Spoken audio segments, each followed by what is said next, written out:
Assalamualaikum warahmatullahi wabarakatuh. Bapak Ibu guru hebat, perkenalkan saya Dian Yulia Grisantari dari SD Negeri Panguan Sleman. Pada kesempatan kali ini saya akan berbagi praktik baik yang sudah saya lakukan, yaitu pembelajaran berdiferensiasi yang berdampak pada murid. Bapak Ibu yang berbahagia, mendidik adalah menuntun segala kodrat yang ada pada anak-anak agar mereka sebagai manusia dan sebagai anggota masyarakat dapat mencapai keselamatan, kebermanfaatan bagi dirinya, bangsanya, dan masyarakatnya, juga untuk kebahagiaan yang setinggi-tingginya. Ki Hajar Dewantoro. Sekolah seharusnya konsen untuk menumbuhkan lingkungan yang positif agar dapat menciptakan kesan budaya yang menyenangkan untuk membuat 3 kodrat manusia yang terdapat pada diri siswa bertumbuh. 3 kodrat tersebut adalah curiosity, rasa ingin tahu, kreativitas, dan diversity atau keberagaman. Namun kenyataannya, berdasarkan hasil observasi, pengamatan, dan refleksi yang dilaksanakan di kelas 5 SD Negeri Panguan Sleman, pendidikan untuk menuntun kodrat anak belum terfasilitasi dengan optimal. Hal ini dibuktikan dengan adanya penyeragaman dalam proses pembelajaran, sehingga mengakibatkan peserta didik kurang terfasilitasi pembelajaran yang sesuai dengan kesiapan, minat, dan kebutuhannya. Kemudian tidak ada interaksi yang bermakna, sehingga peserta didik kesulitan untuk pemahaman konsep dalam pembelajaran. Permasalahan tersebut harus segera ditindaklanjuti.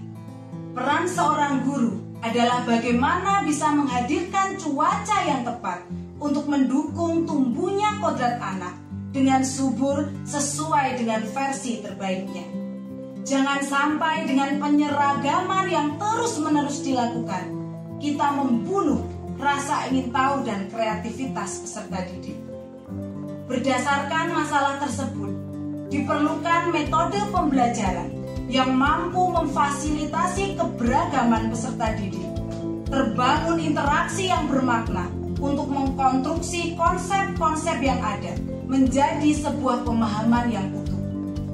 Aktualisasi hexagonal thinking dalam pembelajaran berdiferensiasi adalah salah satu solusi yang diterapkan. Perubahan paradigma lama menjadi paradigma baru tentunya memunculkan banyak tantangan, baik dari dalam maupun dari luar. Namun dengan arahan dan bimbingan dari kepala sekolah, kolaborasi dengan teman sejawat, orang tua, dan rekan komunitas, tantangan yang dihadapi dapat terselesaikan. Dengan kolaborasi tersebut, dapat terwujud pembelajaran diferensiasi dengan hexagonal thinking di kelas 5. Hal pertama yang saya lakukan adalah melakukan tes diagnostik untuk pemetaan kebutuhan siswa, menganalisa rapor tahun sebelumnya, kemudian menggali informasi peserta didik dalam aspek latar belakang keluarga, motivasi, minat, sarana dan prasarana belajar, serta aspek lain sesuai kebutuhan peserta didik yang dituangkan dalam galeri diri.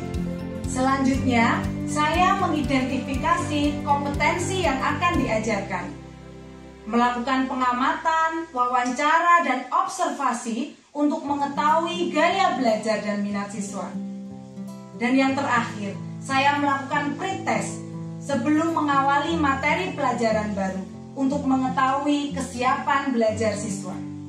Untuk persiapan aktualisasi hexagonal thinking, yang saya lakukan adalah membuat bangun heksagon menggunakan komputer dengan warna-warni, kemudian saya cetak. Setelah tahap persiapan selesai, Saya memulai mengawali pembelajaran dengan salam dan berdoa, menanyakan kabar dan perasaan mereka sebelum memulai pelajaran, mengulas materi sebelumnya dan mengaitkan materi yang akan dipelajari, menyampaikan tujuan pembelajaran dan melaksanakan pretest. Kegiatan inti pembelajaran. Model pembelajaran yang dilakukan adalah menggunakan discovery learning. Dengan sintak yang pertama adalah stimulus, dengan menayangkan video lagu anak yang berjudul Anak Sehat. Kemudian peserta didik mencermati apakah ada kata-kata yang berhubungan dengan gangguan organ pencernaan. Dilanjutkan sintak kedua, yaitu identifikasi masalah. Saya lakukan dengan menanyakan beberapa masalah kepada peserta didik. Dilanjutkan dengan sintak yang ketiga, yaitu pengumpulan data melalui diferensiasi proses. Diferensiasi proses yang dilaksanakan sesuai dengan gaya belajar dan kebutuhan mereka. Ada kelompok yang mengumpulkan data dengan melihat video melalui PowerPoint yang saya tayangkan.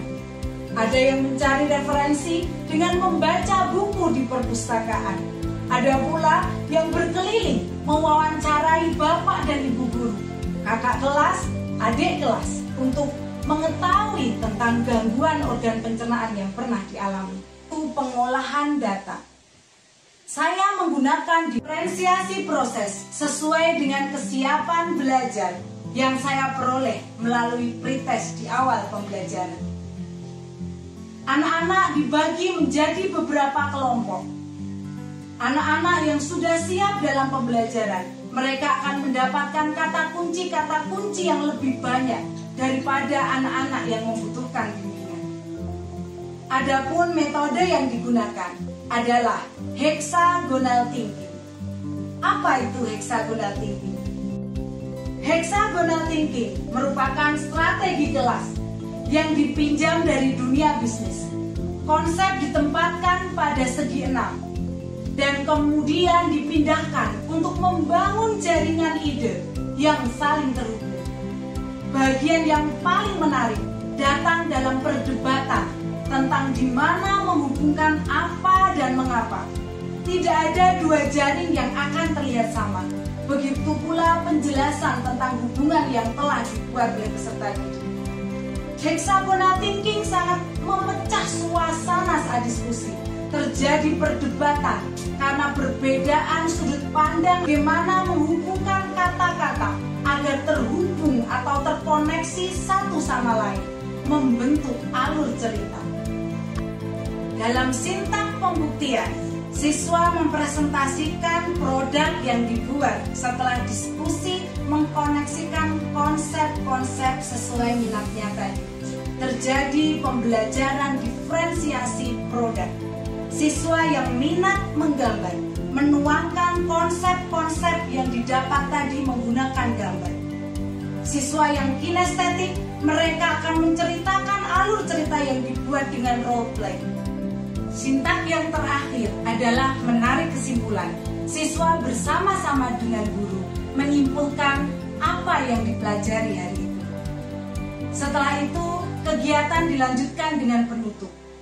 Penutup kami lakukan dengan berefleksi bersama, kemudian menyepakati apa yang dilakukan keesokan harinya. Kemudian ditutup dengan doa dan salam.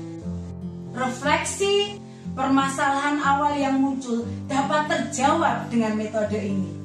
Artinya, metode ini sangat efektif diterapkan di kelas.